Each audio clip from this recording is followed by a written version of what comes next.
Hello, North Haven, and welcome to yet another edition of Sports Talk. I'm Jeremy Freeney here with Justin Paolillo, and today we are going to start our show off with a little bit of smack talk going on here. San Diego Chargers wide receiver Keenan Allen posted on Twitter the other day claiming that Richard Sherman is not a shutdown cornerback. Justin, how do you feel about this? Do you agree with him? Do you disagree? All right, so we were just talking about this, and I stated that I don't believe there is any shutdown cornerbacks in the league just because of the new rules with pass interferences you can't have, with all the hands-on rules. And I feel like if this was back in the 70s, 80s, when you could be more physical, I feel like there would be a shutdown cornerback in the league. But as of right now, I don't see it. Obviously, Richard Sherman, some consider the best, and he had a horrible game against the Chargers. Not that it was, like, by any means one of the worst games of his career, but it wasn't, like, I would say a shutdown cornerback game. I just feel like with these new rules, cornerbacks are losing opportunities to be physical. I feel like it's almost just like you got to, like, follow the guy. There's no hands-on except when he catches it. Maybe you could throw a tackle and maybe right at the line. But other than that, it's just you got to be following him. I just think they should change the rules. Obviously, they have the concussion issues and the just all their injuries and just in general, I just don't like how if a cornerback puts the hands on the receiver, it's an automatic first down and the ball is placed at the spot of the foul. Because if it's like a 30-yard pass, you get 30 yards for just maybe a hands-on. I mean, I understand some plays are like a blatant pass interference, but I think there's a lot of plays in the NFL today that you could easily pass for just a hard play that isn't a foul. So I don't think there isn't a shutdown cornerback in the league, but if it is going to be if there is going to be one, it's going to be Richard Sherman. I have to agree with you on the idea that the NFL has gotten pretty touchy-feely when it comes to the pass interferences and illegal hands to the face and whatever the foul is. But I have to agree with Keenan Allen and say that I don't feel like Richard Sherman is a shutdown cornerback. I mean, this guy is arguably the best in the game. I'm not gonna say that that's not the case, but I think that when looking at Richard Sherman and comparing him to the closest thing I know to a shutdown cornerback in Darrelle Revis when he was with the New York Jets a couple years back when they were making their runs into the AFC playoff picture, no one threw his way. You would see one or two passes his way, given they didn't throw his way in the first week, no targets when they played the Green Bay Packers. That's a shutdown corner. But you didn't mess with Darrelle Revis when you played him. They didn't catch a touchdown on him the entire 2011 season, let alone do anything with him.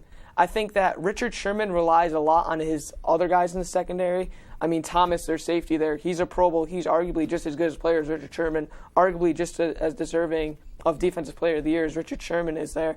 But I'm not saying that Richard Sherman's not a great quarterback. I mean, cornerback. He does what he has to do. He makes big plays secondary. I mean, a huge play in the NFC title game last year against the 49ers. Obviously, that big tipped and then it was intercepted.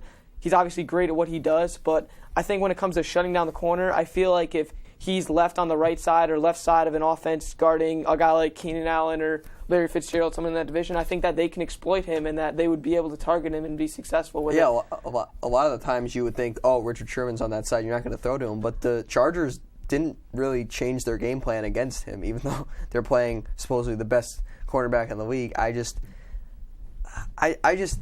don't like how it's not the league's run this year. I just wish the cornerbacks could be more physical and the receivers just have more of those, like, maybe I think you could create better rivalries and it would be more interesting to watch. It's hard because it's become time where it's almost expected now flag. Whenever a receiver, gets touched, it's, oh, where's the flag? Where's this? They're always turning around with their hands in the air. But I think you're right that it's definitely gotten too much. But talking about Richard Sherman, I don't feel like he's a shutdown corner. I feel like he's more of an Asante Samuel. Would you say like Patrick Peterson? I don't think there is a shutdown cornerback in the NFL right now. There's no one in the NFL I feel that one of the better quarterbacks in the game is willing to challenge. I think that Peyton Manning goes up against Patrick Peterson. I think he's going to be willing to throw the ball that way. I don't think there's anyone in the league right now that, even Darrelle Revis now, I think that he's not what he was 2-3 years ago. I think that people would still be willing to challenge him. So I don't think there really is a shutdown cornerback in the NFL right now.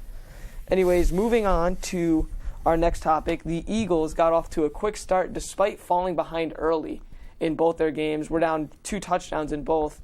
Obviously, they're still 2-0. Justin, are you worried about the Eagles falling behind? Do you think these guys are still poised for a run? I'm not worried about this team in the sense that I still think they're going to win this division just because I think the only threat right now is the Cowboys. And look at the Cowboys. I mean, 8-8 the past few seasons.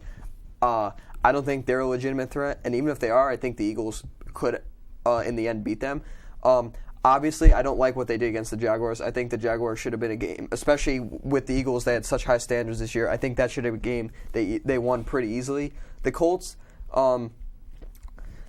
was a tough game, so I don't really blame them for going down early, and I do credit them big time for coming back against the Colts because, like we talked about, and we always talk about, we said Andrew Luck was a top 5 QB. So anytime you're playing any of those guys in our top 5 or their teams, I think it's going to be a tough game. I am a little worried, however, that maybe if you play another team like, say, Peyton Manning and the Broncos or Tom Brady and the Patriots, or a team that can close games, I think, better than the Colts, I am a little worried because obviously with the Jaguars, they're a weaker team, so it's not as hard to come back. And the Colts, I think we were talking about it, we don't feel, or at least I don't feel that they are a good closing team.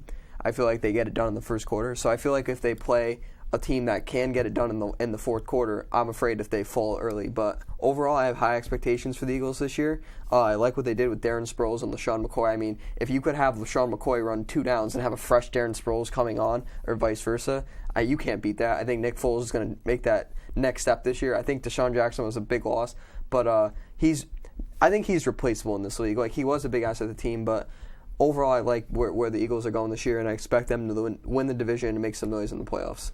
I think that the Eagles definitely aren't a team that is on a top priority of teams that you need to be watching in the NFL. Obviously, I think they're going to be successful. I think we'll definitely see them in the playoff picture, given that this division has the Giants that are just horrible at the beginning of this year. The Redskins still don't know what they're doing at quarterback. RG3 goes down. Kirk Cousins plays well, wondering if maybe Cousins becomes the starter. But I think that this Eagles team definitely can be dominant in this league. This offense is scary. I mean, they were scary last year. All they've done is basically add weapons. I mean, the loss of Deshaun Jackson is almost neutralized by Darren Sproles being picked up. And their tight end, the guy my brother was talking about at the beginning of the year, I was kind of skeptical about Zach Ertz, who's been playing really well for them, been a weapon for Nick Foles.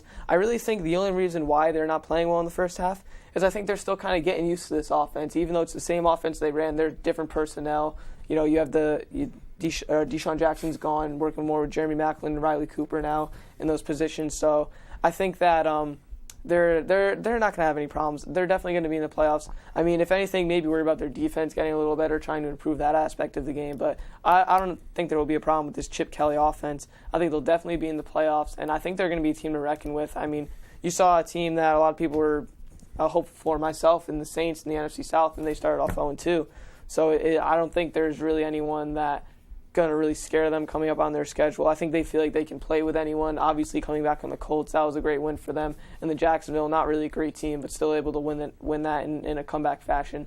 So I think that I wouldn't be worrying if I was an Eagles fan right now. So if you have the Eagles, let's say they're playing Tom Brady in New England, and they fall down early, say 17-0, do you trust Nick Foles and the Eagles offense to come back? Or would you say that against a more elite team than the Colts, would you say that they have a better shot of against the Colts versus the Patriots? Like, would you be more scared in that situation? I think home field advantage definitely plays a big factor in that. Obviously, they were away when they played the Colts, so they proved that they could win on the road. But I think if they're home against the Patriots in 17-0, you're not really counting them out. It's kind of like I was talking about the Colts last week when they came back into Denver. It seems like they're always a comeback team. The Eagles could be developing into this team. That could be that comeback type team that you can never really count out. You got to put them away while you can. Yeah. But I think that they would be able to possibly bring it back on the Patriots. But I feel like the Patriots, given first week, they kind of take back their reputation of closing games by losing to Miami the way they did. Obviously, they were ahead heading into the second half, and they blow it and end up being 1-1 right now, 2 weeks in. But I think that you don't count them out. But they're still, obviously, team goes down 17-0. You're still not confident if you're a fan of the Eagles going into the rest of the game. I agree. Moving on, we're going to talk about some teams that had quick starts this season that you weren't really expecting. A team that's 2-0 so far that you weren't expecting to be 2-0. And then another team that you're surprised to start 0-2. Justin, what are your thoughts? A team that I was kind of surprised is the Chargers starting 2-0. I just think I knew this team was legit. And honestly, some people predicted them to win their division, but I just didn't think that they would start off the way they did. Obviously, playing the defending Super Bowl champions, regardless if you're at home, regardless of all that. It's a tough challenge, especially like we just talked about Richard Sherman being one of the best cornerbacks in the league. They have a great defense. Obviously, being at home helped them, but I just think getting over the obstacle of the Seahawks early was big, and winning Week 1 was another big game. I like what the Chargers did. A team that really shocked me was starting 0-2 would probably be your Saints. I just feel they had more. Obviously, the Falcons were a comeback team, getting like a lot of guys like Julio Jones who were injured last year back. But I still think the Saints, that was a winnable game for them. Who they put Week 2? They had the Falcons Week 1 and then the Browns Week 2. Browns Week 2, that's a winnable game unless Manziel or Hoyer comes out of nowhere. But I think that should have been a winnable game, especially because you're already 0-1. You definitely don't want to go down 0-2. So I think that Browns game should have been a win. I'm also really happy with the Browns have been doing. Obviously, they beat the Saints. Obviously, they're not 2-0. They could have beat the Steelers. They're 1-1, but yeah, they could easily be 2-0 right now. And I think that division is wide open. I mean, the Bengals are there, but I think if the Browns started 2-0 and the Bengals did, I think that could have been a neck and neck race into the finals. But right now, I'm going to go with the Chargers as my surprise pick for the starting 2-0, and the Saints as the 0-2 surprise. The disappointment. Yeah, and also I want to mention the Patriots. I think they should start 2-0, just as we mentioned. I don't think they should have lost Week 1 to the Dolphins. Yeah, the Patriots obviously were expected to win both their games, but still 1-1. I mean, you can't complain about that. They're still, among the top of their division. But another team in their division that I feel was a shock, the Buffalo Bills starting 2-0. I mean, E.J. Manuel, a lot of people were questioning whether he would, be able to lead this team to wins, but he really has been successful. They said he gave a great pregame speech before Week 1 when they upset the Bears. They were able to beat the Dolphins, even though they had a lot of momentum coming into the game. But I think that's a surprising team. You weren't really expecting this. Sammy Watkins, the guy that you love, has been playing really well. I think he had almost over 100 receiving yards last week. So that's obviously a team you got to look at. A disappointing team, I got to go with the Colts. Given they played two great teams, two playoff teams last year, that'll probably be in the playoffs this year. But you were expecting probably at least one win. Yeah, I thought they would be able to pull it out in Philadelphia at home, obviously with the lead they had as well. But you got to be disappointed just because you want to see more out of Andrew Luck. And the statistics showed on ESPN the other day, you have a 12% chance of making the playoffs if you start the season 0-2. You wonder if Indianapolis is able to sneak in, especially with the team in their division, the Houston Texans, starting 2-0. I mean, they were the perfect worst to first story here. They get the first-round pick of the draft, revamp their defense a little bit. Even with Jadeveon Clowney going down with the knee injury, he's still out, but they're still effective. J.J. Watt catching a touchdown pass early in their game. They played against the Raiders, but I think that this team could be successful. Obviously, Arian Foster has been such a dominant running back. If he stays healthy, what he can do for this team is endless. Ryan Fitzpatrick, I mean, he played well with the Bills. They gave him a big deal, and then he kind of faltered. He played with the Titans for a little bit. I think that he could maybe be a game manager for them. Let Arian Foster dominate the game, give him the ball a lot, and then rely on him just making the big plays down the stretch. I'm not saying this team's going to make the playoffs by any means. I still think the Colts are the favorites to win this division. I mean, maybe the Titans started 1-1. They've looked pretty good. Maybe they can, but I still got to think the Colts here. I think that they're just so good, and I feel like they're so much better than everyone in their division that they'll win those games. They have to. But I think for some of the surprise teams, the Bills, Texans, Colts losing, I think a lot of those teams were expected to have different starts to the season, and that didn't happen, obviously. Moving on, we're going to talk about the NFL and NFL Players Association agreed to a new drug policy which allows Wes Welker to be reinstated immediately, and Josh Gordon's year-long suspension is brought down to 10 games. My question for you is, which player do you think is going to have more of an impact when they come back, Wes Welker or Josh Gordon? For me, it's going to be Josh Gordon. Obviously, last year I wanted him to go and at the trade deadline to go to the Patriots because I feel this guy is a legit wide receiver. He's got to stay out of trouble. If he does, he is one of the. I wouldn't call him an elite receiver, but I think he's a quality, good receiver, good to have on the Browns, especially with Hoyer, who has experience, but he's not an elite QB, so you need that receiver. And if Manziel comes in, I think you need that guy like Josh Gordon, who Manziel could throw to. I just think he'll have the bigger impact. Like we were just talking about, the Browns were somewhat of a surprise team because they almost started 2-0. So I think if Josh Gordon comes back, I think his impact will be greater on this team because I think if he starts playing well, I think he could lead this team to a playoff run, whether it's the wild card or winning the division, over maybe Wes Welker, because I feel like the Broncos already have enough weapons. I mean, Wes Welker is a great piece no matter what team he's on, but I feel like if Wes Welker comes back, they still have, Demaryius Thomas, Julius Thomas. They still have Sanders been Peyton playing Manning very and well. Emmanuel Sanders. They got that defense, DeMarcus Ware with the big sack the other game.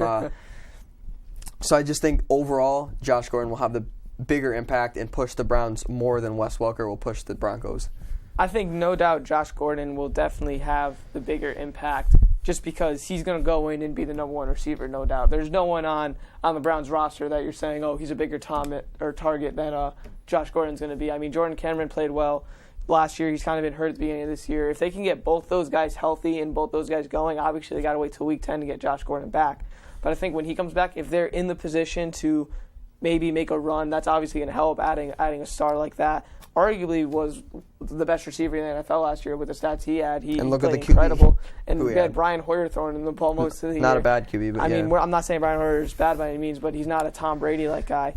And if they get Josh Gordon back, this helps a developing Johnny Manziel. If you look at all the quarterbacks that have been successful in the year, they have weapons galore. Tom Brady in his best years, he had Randy Moss, Dante Stallworth, Wes Welker. I mean, the list goes on. Peyton Manning, look at with the Colts, Marvin Harrison, Reggie Wayne, Dallas Clark, all these guys. You need weapons. You can't build a great quarterback without him being surrounded by weapons. And I think that's what they got to try to do with Johnny Manziel. I mean, I think people will be intrigued to join him. I mean, he seems to be a likable guy. A lot of people seem to want to be around him. So I think that could work. I mean, while Brian Hoyer's there, I think he's going to love Josh Gordon's presence as well. But I think that Josh Gordon will have a great impact. But we can't count out Wes Welker here. He's arguably the best slot receiver in the NFL. I mean, this guy's been dominant for years and years. He was great with the Patriots. He was great last year with the Broncos. I think that the addition of Emmanuel Sanders, I think he's a better weapon for them than Eric Decker was because he adds more speed than Decker had. And they kind of were running what Seattle was with Percy Harvin, the little fly sweep play. Yeah. It was working very well. He was gaining 10 yards of carry on that.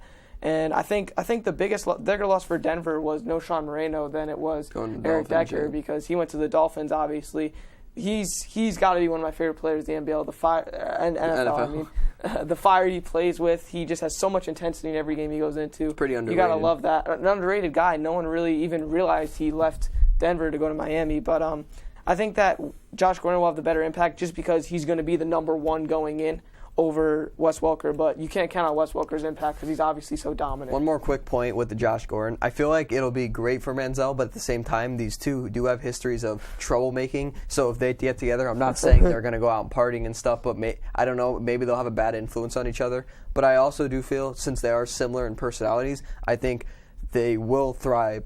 But I think they'll have a better chance of thriving together than they will with getting into trouble. But overall, I think Josh Gordon's a better he'll have more of an impact on his team than Wes Welker on the Broncos.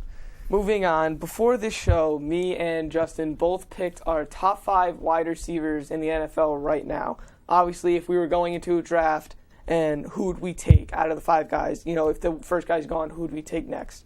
Justin's list was Calvin Johnson at 1, A.J. Green at 2, Percy Harvin at 3, Michael Crabtree at 4, and Dez Bryant at 5, while my list consisted of Calvin Johnson, Brandon Marshall, A.J. Green, Dez Bryant, and Larry Fitzgerald. Justin, I'm going to ask you about your list. Obviously, just talk about each guy and why you feel that they're an elite receiver. So I started off with Calvin Johnson at 1, just for the same reason you did and many people around the world did. This guy's almost unstoppable on the field. There is no cornerback in the league who could slow this guy down. You could throw double teams on him, especially with Matt Stafford throwing very well this year. He actually had a drop touchdown pass, but that's something to talk about later. I just think this guy's unstoppable. If you can get a guy who you could just, when in doubt, throw the ball to him, I think that's always your number one receiver. Or best receiver in the league. I really like A.J. Green because I feel like the Bengals are a team that they don't get enough credit for what they do offensively. I think Andy Dalton is, I wouldn't call him a mediocre QB, but in the grand scheme of things, if you put all the starters together, I think he's probably around 15th in the league, around there. So he's a mediocre QB when it comes to starting QBs. I think A.J. Green really helps them a lot, and while the Bengals are known, they have a great defensive line. I think A.J. Green just gives them that weapon that they don't have on defense. They have that guy who could get some points on offense. Third, I said Percy Harvin. I mean, this guy's been playing out of his mind since he came back this year. That's what the Seahawks needed. I mean, they have that defense. Russell Wilson, I wouldn't call him a weak QB by any means. But you get a guy like Percy Harvin, who I think that's what the team needed, a great wide receiver and a return specialist. Fourth, I had Michael Crabtree. I just think this guy always knows how to get the job done, regardless. Colin Kaepernick I think he's an elite QB in this league. I mean, he knows how to get it done, and him and Michael Crabtree together, even though they had that, I guess you can call it missed pass in the Super Bowl, and then that Richard Sherman going crazy bit, but obviously, why was Colin Kaepernick throwing to him? Because he's the number one receiver on that team, and the 49ers are always in contention for a Super Bowl. That's why I have him on fourth, just because this team is a winning team, and he's the number one receiver on it, and I think this guy's a good QB. Fifth, I have Dez Bryant. Dez Bryant, I have him at fifth because I don't think he's definitely I don't think he's a top 3 wide receiver, but without him, where would the Cowboys be right now? I mean, they don't have a defense, and they'd have Tony Romo basically throwing to Jason Witten every single play. I think Dez Bryant really just helps out this offense in a big way because they don't have that great receiver next to him. And Miles Austin, he was battling injuries last year. I really thought maybe he's going to make the next step and have on either side of Tony Romo, Miles Austin, and him. But I just think this guy's a great receiver. He has some issues with some off-field problems like last year when he was yelling at his team. I think that's just more immaturity, but I think when this guy matures, I think I might move him up on my list, but as of right now in the season, I'm going to keep him fifth.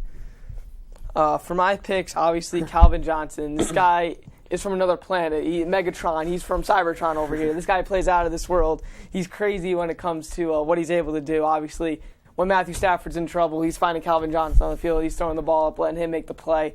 So it's hard to argue that he's not the best in the league right now. For 2, I had Brendan Marshall from the Chicago Bears. I think that Jay Cutler is a good quarterback throwing him the ball. He's not necessarily one of the best in the league, but he's definitely a quality starter, and he's just a touchdown catching machine. I mean, this dude caught 3 touchdowns against the 49ers, and one of the catches he made, back shoulder throw, one-handed grab, an incredible catch, just shows athleticism, and he was questionable to even play the game. So he's hurt in this whole game, and he's still able to get 3 touchdown catches. I mean, he's taking hits the whole game, so it's hard to say that this guy's not, a fighter. He's a warrior. I just love what he does. Even when he was on Denver a couple years ago, he was still so dominant when it came to what he was able to do. I think that he's going to help this Bears offense possibly make a run at the playoffs. I really have been disappointed in the Packers this year. I feel like they looked very weak against the Seahawks, and then even when they played the Jets, if the Jets have a better pass defense, they're not even in that game. The Jets scored 21 unanswered points on them, and they just couldn't do anything. First half, I thought the Jets were going to just walk away with that game. It was crazy, but it's just they're disappointed. They were a disappointment to me so far of what I've seen from them. At 3, I have AJ Green just because he's always there for Andy Dalton. That's huge for Andy Dalton to have.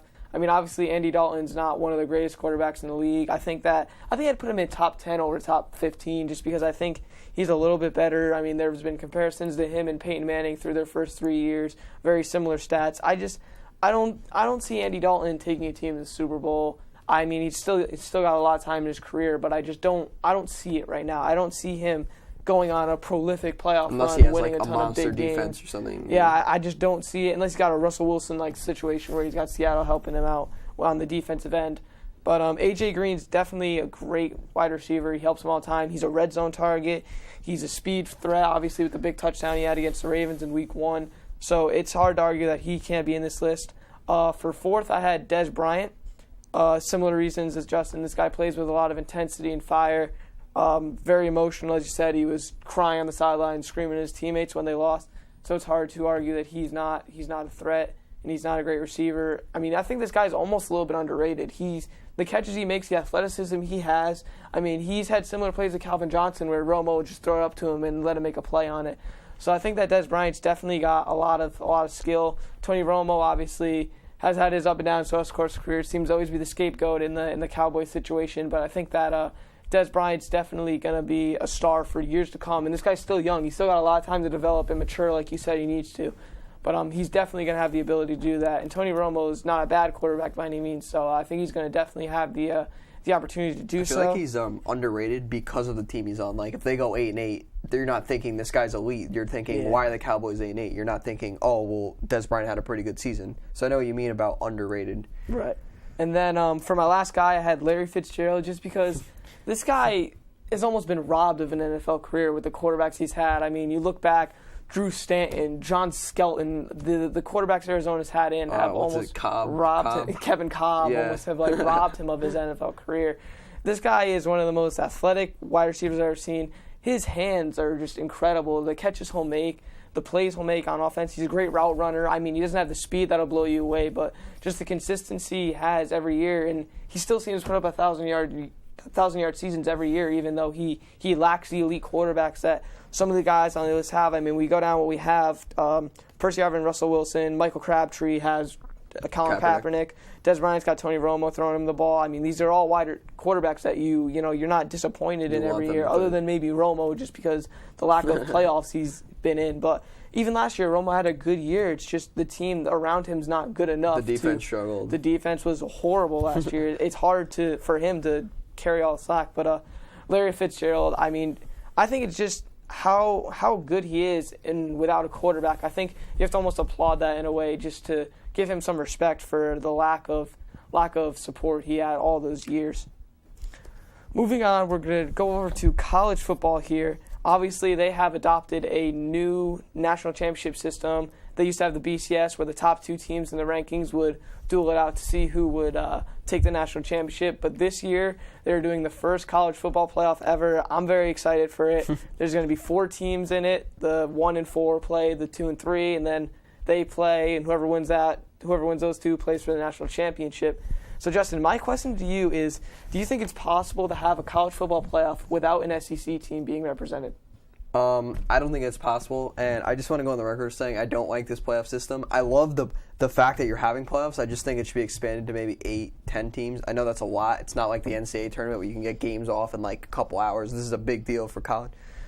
College football games are big deals. You can't just like have like 3 in a day kind of thing. But I don't think the non-SEC team could be in, just because I think this is obviously the best conference in the whole country. So, and they do have the best scheduling.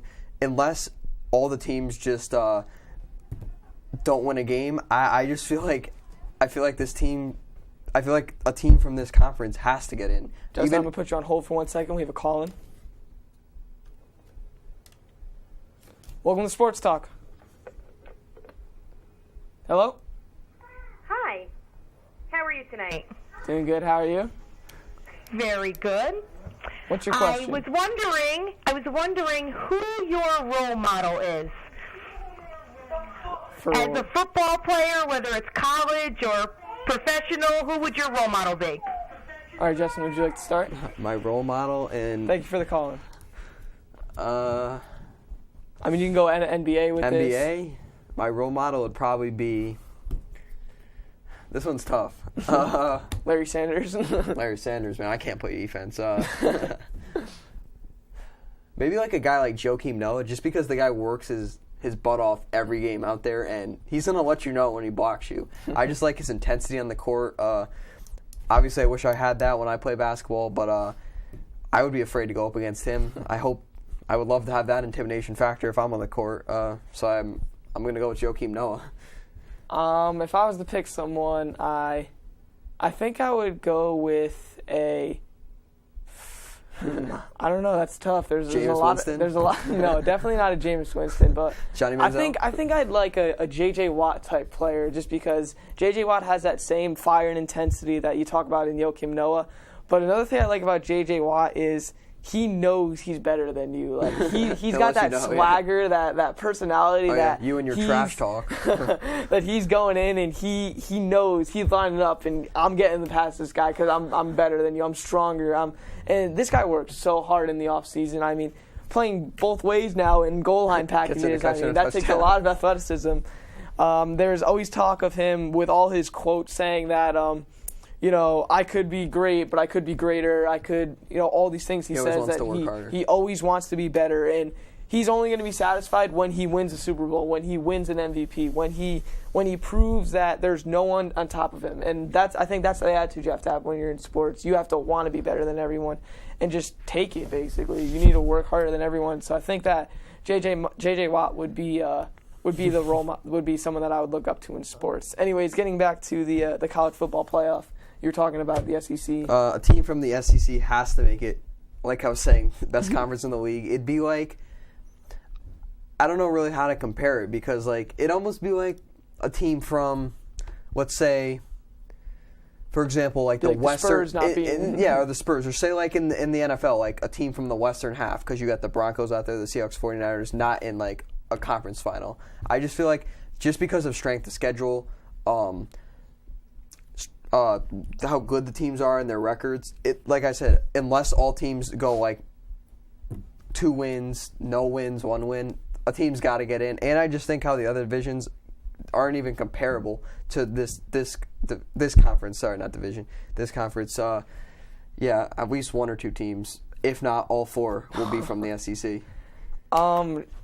My thoughts on this are, should there be a college football playoff without an SEC team? Absolutely not. The SEC team is the most powerful conference in college football, and even the thought of a playoff system going on without an SEC team involved, I think is crazy, it'd be almost like the insane. Spurs or Heat not being involved. It's like the Heat from last year with the big 3 like not making the playoffs or something because they lost to the Spurs or something. But the only way this could possibly happen is cannibalism. Basically, every team in the SEC Everybody's conference mediocre, yeah. beats, Alabama beats Texas A&M, and then South Carolina beats Alabama, and all these teams have 1 or 2 losses going in.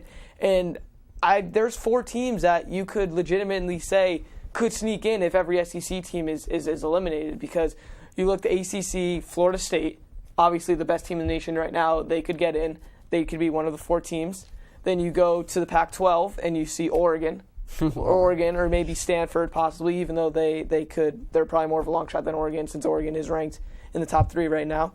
Then you go to the Big Ten and you look at Michigan State, who their only loss right now is to Oregon. If they run the table, they're 11-1. You say, okay, if every other SEC team has a loss, maybe they're deserving because their only loss is to the team that's in the college football playoff. Exactly. And then if they don't get in from the Big Ten and Nebraska runs the table, you can say Nebraska because they would have beaten Michigan State in order to run the table. And then you look at the Big 12 conference, and you have Oklahoma and Baylor, both teams that are still undefeated. If Oklahoma beats Baylor and they stay undefeated for the rest of the year, or vice versa, that team's undefeated and that team's going in. So you could potentially have these 4 teams. So you don't want to see it, but it's a possibility. To imagine the first college football playoff not having a team from the SEC with names like Alabama, Auburn, Texas A&M, Georgia, South Carolina, that's crazy to think, but it could happen if South Carolina and Georgia both already have a loss, because South Carolina lost to Mississippi and then Georgia lost to South Carolina. You look at Auburn, Alabama, Auburn wins that, Alabama's got a loss. Then Alabama beats Texas A&M, and then Missouri beats Auburn, or they get upset by someone, and all those teams have a loss. And there's no definite team here. So then you have to open the door for but then like Florida strength of State to run schedule the comes table. in too. But if all those teams are undefeated, and True. Because Nebraska, if they run the table, they would have to beat Michigan State, who's a quality opponent. If Michigan State runs the table, their only loss is to Oregon, who's if they potentially go undefeated, they're the 1 or 2 number ranking in the league. Like, do you put them over an SEC team that won a couple games against ranked but lost a couple?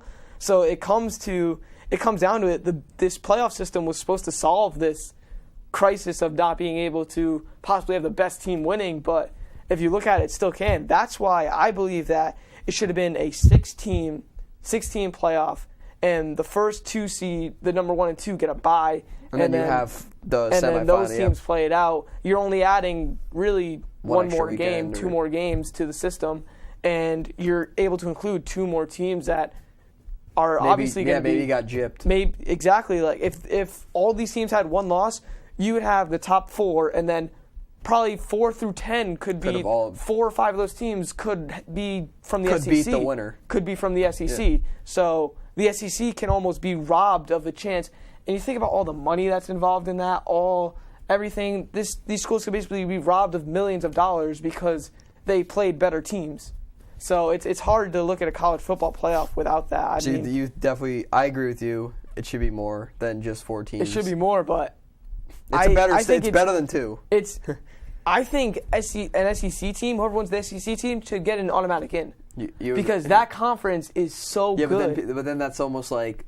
But if you're at Oklahoma, say, and you're playing the Big 12, who are you playing?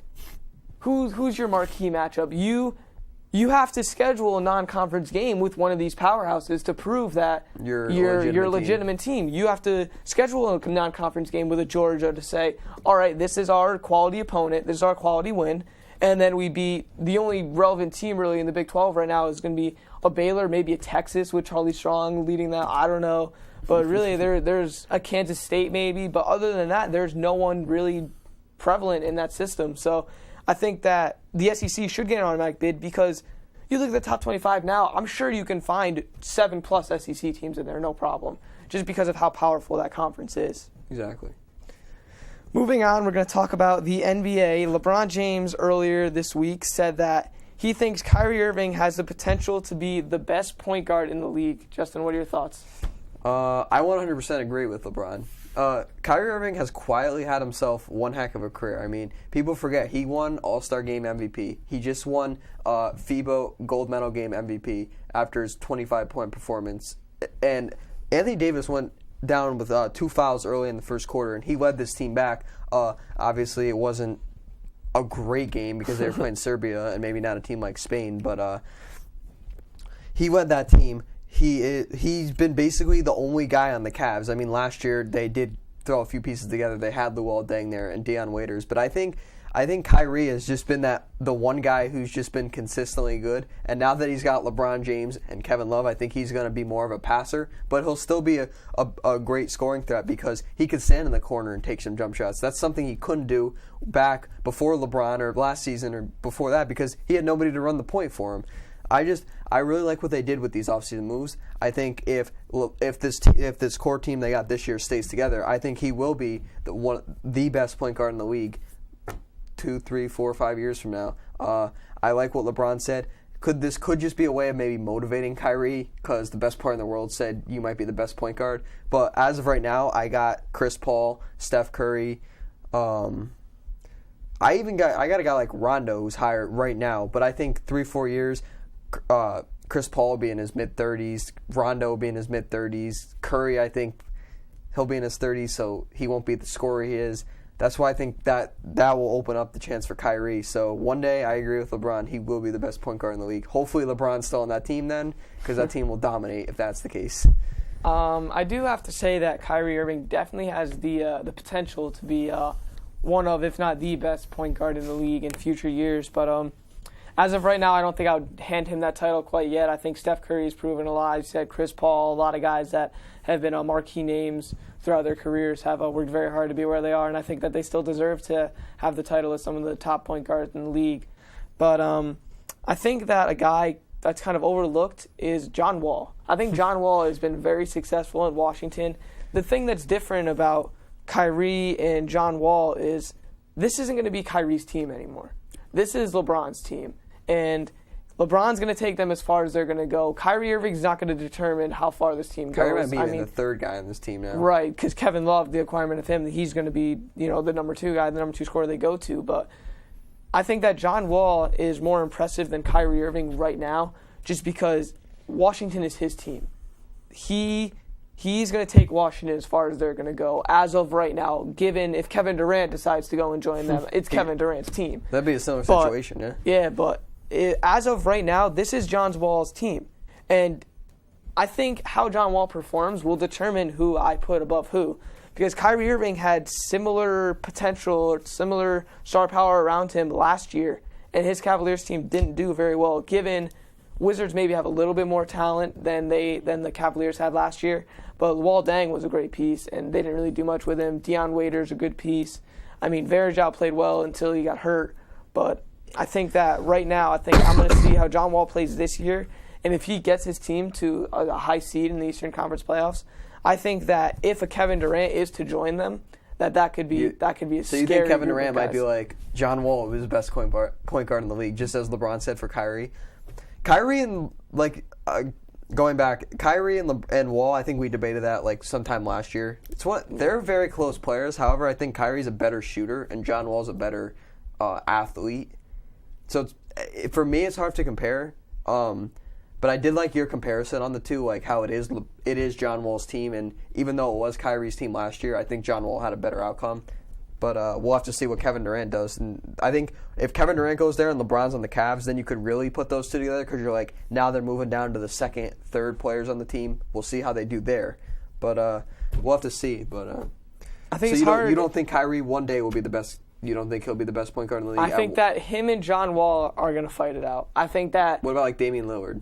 I think Damian Lillard could be a guy too, but I think that Lillard obviously has Aldridge with him, but I don't think he has the amount of talent that Kyrie has around him, or John Wall would if Kevin Durant was to sign with the Wizards when he becomes a free agent. But it's so hard to compare point guards because a lot of them are so different. Because you look at Damian Lillard, this guy's a three-point shooter, he knocked down a three-point shooter. Pass it. Exactly. And then you look at another guy like Rajon Rondo, who is not Strictly a shooter. passing but and defense. Yeah. Exactly. So it's hard to compare these guys because if you want them on your team, it depends on what personnel you have around them. If you have a lot of scorers on your team, like maybe what Cleveland has, maybe you want Rondo over Kyrie Irving just because you don't need another scorer, given you can never have enough scorers. But if you have a good defense, you want a guy like Kyrie to score for you. Yes. Right? Yeah. So it's hard to compare these guys. I mean, you could even Russell Westbrook. Like this guy, he's a scorer, but he works well with Kevin Durant. But you maybe don't want him for if you're on a team like Cleveland when there's another guy. We were talking about a possible fantasy trade, or not a fantasy basketball, like in fantasy, would be like Rondo for Westbrook because Westbrook goes to the Thunder. Kevin Durant's a scorer there, and then you bring Westbrook to go do whatever he wants in Boston. Yeah. So, yeah, I agree with what you're saying. Like, you did change my perspective on that because it is how you look at it because depending on who you want. It's very hard to compare these guys and not only compare them, but to say Kyrie's going to be the best when he's the third best player on his team. It's hard to say he's going to be the best point guard in the league when there's two other guys that are better than him on his team. What are they? What do you have, the best power forward and best small forward in the league? Yeah, it's hard. And the best point guard, you should be winning every year. Yeah, exactly. Moving on, we're going to stay within the NBA here. Klay Thompson recently said that he is the best two-way two-guard in the NBA. Justin, it doesn't look like you agree with this. Best two-way two-guard in the league. This one is tough because I do agree that he is great both ways. However, I think there are better defensive players, but I think what puts him over the top and what he's maybe thinking here is his offense because obviously Andre Iguodala, Avery Bradley, two guys who could play defense, but I don't think they don't have nearly as the offensive talent as Klay Thompson. Actually, I think Klay Thompson might have a point here.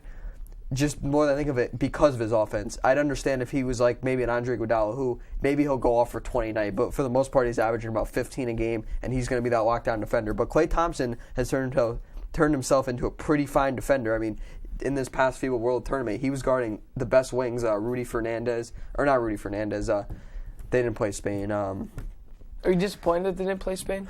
I am very disappointed because it's almost like Heat Spurs. Like you want to see that matchup, and I was looking forward to USA Spain this year because I think Spain had a legit team this year. I thought they were going to go much farther. Obviously, everybody has a bad game, and France did play well that game. But I think Spain was definitely the second best team in that tournament. I think it should have been them too. It's just those games are so fun to watch because the Spain bench is going nuts and the American bench is going nuts. The crowd's going nuts. I just love watching that. Klay Thompson did do a very good job, and I think he is an underrated defender just because he's the part of the Splash Brothers. People forget this guy gets back on D and plays.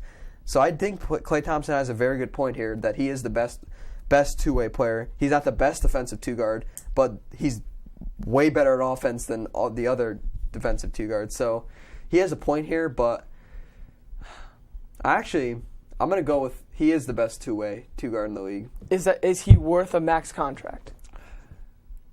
Is he worth a max contract? That's tough because you could debate yes, but he is getting older. So I don't know. I feel like he's not a guy like Kyrie Irving where like you knew he was getting the max. Klay Thompson's up for debate. Like he wants the max, but like we're not really sure. I think if he continues to do his defense, and he's got to prove that he could play without Steph Curry. Like he's got to prove because when Steph Curry's on the court, you could spread the floor. You could go stand in the corner and jack up a three. How about what if he got traded to the Timberwolves and he was with Ricky Rubio? He would have to be that backcourt scorer, and I'd have to see how he did before I could give him the max contract. But I think he's the best two-way. I agree with him. He's the best two-way two-guard in the league, and we'll have to see how next season goes. But as of right now, he's close to the max, but I'm not sure if he's at the max yet. What do you agree? What do you think about all that? Like the max contract, two-way player. I think max contract. I don't think Klay Thompson is there in a max contract. I can't say that because I feel like he hasn't done much when when Golden State's gotten into the postseason. I feel like he's kind of just faded away. Like he's there, but it's not like Klay Thompson shows up big for his team and hits big threes at the end of the game or anything. It's almost like that's Steph Curry's job going through. And why am I going to give a guy a max contract that's almost watching as Steph Curry tries to pull the team back or whatever it is? I mean, I'm not saying Klay Thompson doesn't do anything for the team.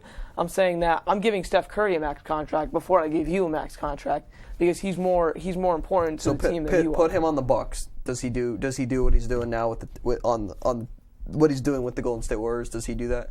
Or do you think he does better? Defensively, he does what he's been doing. He's a lockdown defender. That's what he thinks earns him the max contract. The fact that he is able to play the defense that he plays. But offensively, you think he'll go down?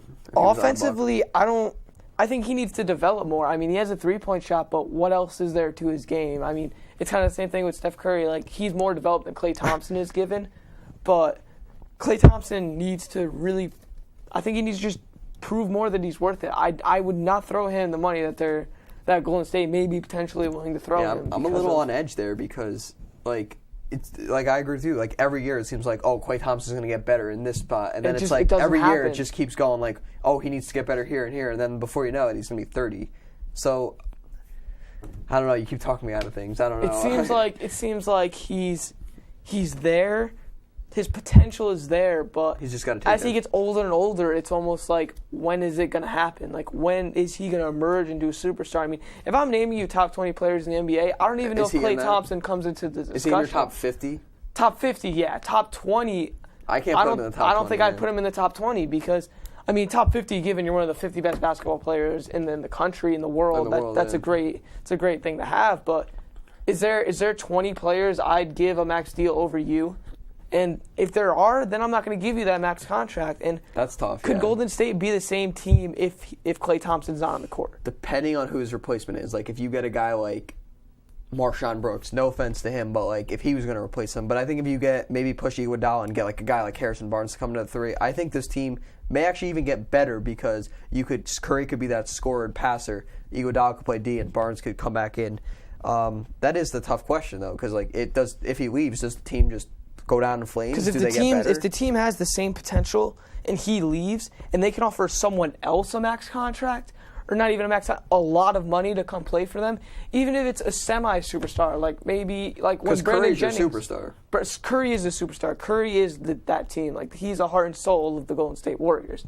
But if you can lure maybe, I don't know, LaMarcus Aldridge type player. If you can, that's your trade. Yeah. But I mean, if they can get him there and match Curry with him and Harrison Barnes and David Lee and all the weapons they have there, would they be a team that's better? Would they be as good? Oh yeah, if you got Aldridge for Thompson, they'd be much better because they got the 3-point scoring from Thompson, and especially if you bring Harrison Barnes gets more role in the offense, he could shoot.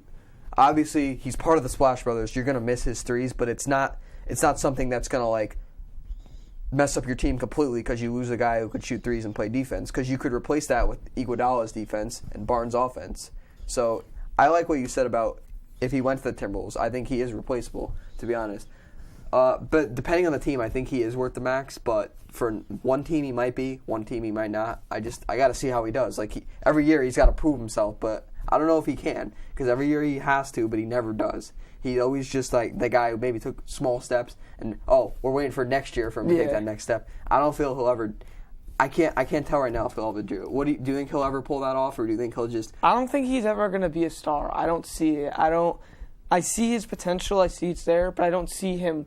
I feel like he doesn't have the same will that some players do. Like you look at some of the stars, Kobe Bryant, Michael Jordan, like. I mean, obviously that's giant shoes to fill, but those guys had a drive that no one else had. He's almost just like happy to be where he is. It's almost like he's content with how you can never be content with how you are if you want to. I mean, LeBron James, best player in the world, still is improving his game to this day. So it's hard to say that this guy is going to morph into what Golden State wants him to be. My question for you is, if Minnesota accepts their trade, are they better?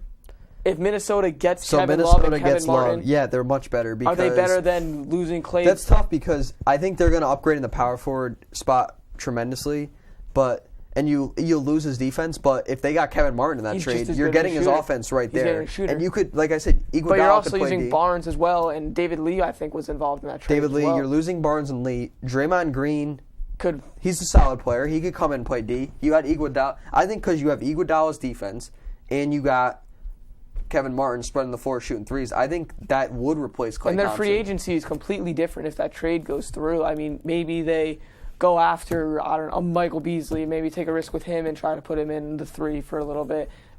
It's hard to say looking back. What could they have done? I almost want him to be on another team just to see what he if he could turn into that, take that next step and turn into because the it star seems of the like team. Curry's the guy, and I think he kind of knows that. He kind of knows he's never going to be the man in Golden Is State. that why he's trying to focus on his D? I don't know. Moving on, we're going to go to our pick and wins portion of the show. Oh, your favorite. Jump in our first game, the Thursday night game. Tampa Bay Buccaneers playing the Atlanta Falcons. Who do you got? Falcons. They're a much better team this year. Buccaneers, they're going for another high draft pick this year. Falcons are winning this game. I'm almost disappointed in the Buccaneers this year. I mean, they got Lovie Smith as their head coach, and a lot of people had high hopes for them. Josh McCown. Josh McCown, I mean, Quality. he played great when Color went down for the Bears, and then Doug Martin was supposed to be, I mean, obviously he's hurt, not his fault, but their defense was supposed to be more resilient than they are, and they're in all the games they're playing. I mean, given when they played Carolina, it wasn't Cam Newton at quarterback, but they're still in those games. So I was expecting more out of Tampa Bay, not necessarily a playoff run or something like that, but I was expecting them to definitely be more Maybe like an 8-8 than they team. were. Yeah, at least hovering around 500. But I mean, a high draft pick's not going to hurt this team. I mean, they could definitely do something with it, Jameis whether they Winston. go quarterback or if they like what they have him on account. Maybe they give Mike Glennon another shot. He didn't play horribly down the stretch. Still young. I mean, he was drafted last year, so maybe they give him another shot. And if not, they start looking quarterbacks in the draft. But I wish we saw more out of Tampa Bay than what they've given. You're disappointed overall with them? I'm disappointed with them just because it wasn't that there was a lot of hype over them. It was that it seemed like they could have been better than they are now, given their defensive line is a little bruised up. But I think that they could have had a good year. Yeah, I'm going to go with Atlanta in this one. Atlanta's been playing really well. I've been impressed with them. What do you think of Julio Jones and Roddy White? What do you think of their combination and the offense they have? That might be one of the. That's a top 5 receiving. Who's your best receiving core in the NFL? Best receiving core in the NFL. Best receiving core in the NFL. Down between the Broncos and I'm not gonna lie, the Falcons. Broncos, like I love Julius Thomas, I love Demaryius Thomas. Wes Welker's coming back. Emmanuel Sanders playing well. Emmanuel Sanders, and you got Peyton Manning throwing the ball. But I think just look at Julio Jones comes back and this team starts winning again. This guy's a impactful player, and Roddy White's a good player too. So I'm going to go with those as my top 2 teams. So I'm going to give the Broncos the slight edge.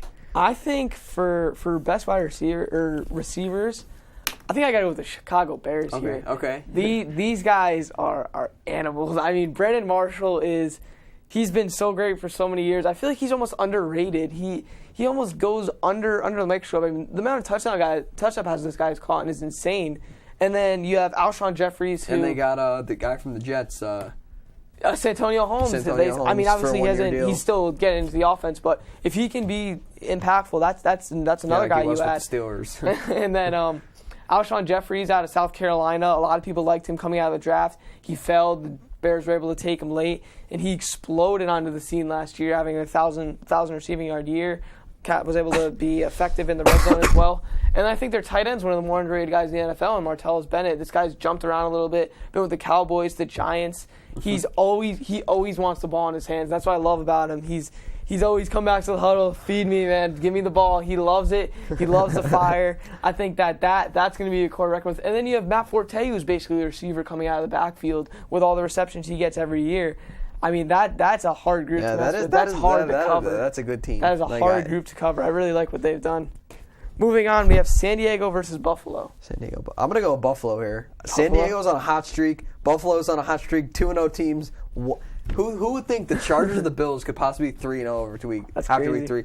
Like we talked about before, Sammy Watkins is one of my favorite players in the NFL, and he's only a rookie. I just like this guy's attitude. I mean, he goes down to 4th, and People haven't really been talking about him that much. They're like, oh, that was a nice pickup by the Bills. But this guy, I mean, He's for how real. many touchdowns did he get? I know he had at least one touchdown. What did he have? He had like 100 yards in their second game. I mean, yeah, touchdown pass. He's for real. This guy's legit. EJ Manuel, I think this is the guy's a team leader. I mean, he's not like a Peyton Manning coach on the field type player. He might turn into one, but this year he's a leader. I'm going with the Bills over the Chargers. Are the Bills at home? Bills are home. Bills are home, yeah. I'm taking the Bills in this game. You're going with your Chargers, man. I'm leaning towards the Bills just because you have that West Coast thing where you come in from the West Coast, playing on the East Coast, early game. You know, they have their troubles with that. I think I'm going to go with Buffalo too, man. I like what they're doing. Buffalo's starting 3-0? I think Buffalo may have the best running core in the NFL. CJ Spiller had a monster and game CJ last Spiller. game. I mean, that's a crazy group. But we do have a call. Welcome to Sports Talk. Hi, how are you? I'm wondering who you think could make the playoffs out of the 0-2 starts. Both teams being playoff teams, the Chiefs or the Colts. Do you think they both still have a chance to make the playoffs? Thank you for the call. So is this like every Chiefs, 0-2 team or I Chiefs think and Colts? Chiefs and Colts. Chiefs and Colts, who has a better chance? Definitely the Colts, because Definitely the Colts. Chiefs, look at the division they're playing in and look at the division the Colts are in. The Colts, I think the Texans might give them a little bit of a run, but like for the most part, they're penciled in for winning that division. Chiefs are in my opinion, the second hardest division to win in the league. No, the AFC West is AFC West. I mean, the Chargers might even win this over the Broncos. So I don't think the Chiefs have any chance right now of getting into the playoffs after that miracle year they had last year. Especially with Jamal Charles going down. I think that Niall Davis... They have no chance. Yeah, Niall Davis, I mean, he's a good backup given, but I don't think he's no Jamal Charles. So they signed Daniel Thomas? I think that the Colts definitely would have the edge in that matchup. But we're closing down, so give me some picks quick here, Justin. Okay. We got Dallas versus St. Louis. St. Louis. I think I'm going to go with Dallas. I think DeMarco Murray's been dominant in these last couple of games. I think I'm going to take Dallas here. Tavon Austin, man. Washington versus Philly. Philly. Anybody who's playing Washington, the other team is going to get the win. I'm going to go with Philly as well. Houston versus the Giants. Houston. Not good for the Colts. I'm taking Houston too because I don't think the Giants are going to be able to stop that defensive line. Minnesota versus New Orleans. I'm going with New Orleans. I think they're going to make the comeback here, and I don't think Minnesota is. Yeah, obviously with all Adrian Peterson stuff going on. I'm going to take New Orleans as well just because I love my Saints. Tennessee versus Cincinnati. Oh my God, I'm going with Cincinnati here. I think they got something to prove this year. There's an opening in their division this year. And I'm going to take Cincinnati as well. Baltimore versus Cleveland. Cleveland. I'm taking Cleveland too. I like Cleveland. Team. Then we got Green Bay versus Detroit. Detroit. Give me Megatron. Give me Megatron. Megatron, I mean, yeah. Green Bay's not stopping that. They have a better secondary than the Jets did. And Indianapolis versus Jacksonville. Jacksonville. What? No, Indianapolis is going to take this game. I got to take Indy too. This could be the upset of the week, though. Oakland versus New England. 1 minute. New England. I'm going to go with New England too. San Francisco versus Arizona. Arizona. I'm going with San Fran. Denver versus Seattle. Denver. With Denver. I'm going with Seattle. No one's beating Seattle at home. KC versus Miami. Miami. I'm going with KC. Okay. Pittsburgh versus Carolina. Carolina. I'm going with Carolina. Chicago versus the Jets. Chicago. Jets. Jets. That's all we have for this edition of Sports Talk. I'm Jeremy Farina. I'm Justin Palillo. We'll see you guys next week. Thanks for watching.